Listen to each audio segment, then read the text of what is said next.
হরে কৃষ্ণ, রাধে রাধে। মৌমিতা পরিবারে আপনাদেরকে জানাই অনেক অনেক শুভেচ্ছা ও অভিনন্দন।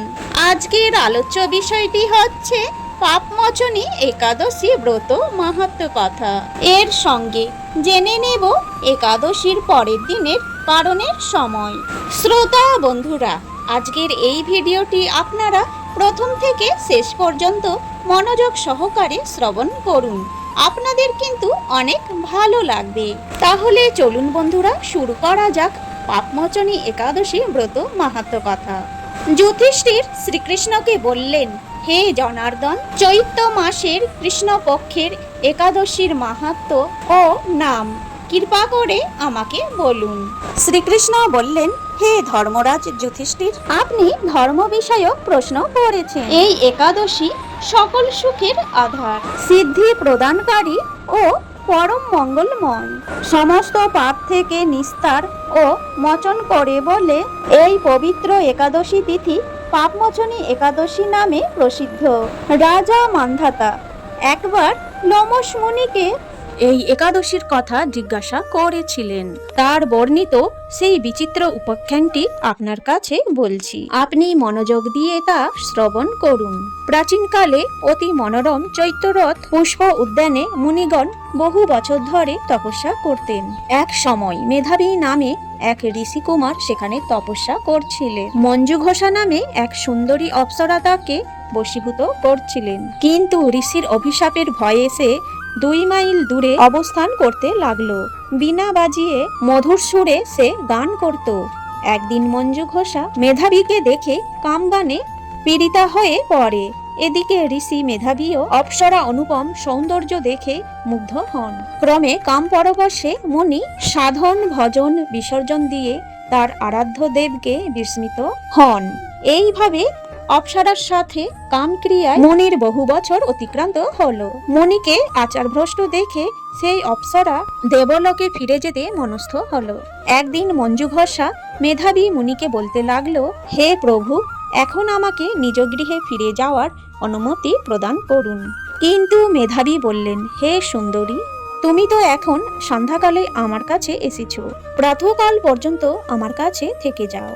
মুনির কথা শুনে সেই অপ্সরা অভিশাপের ভয়ে আরো কয়েক বছর তার সাথে বাস করলো।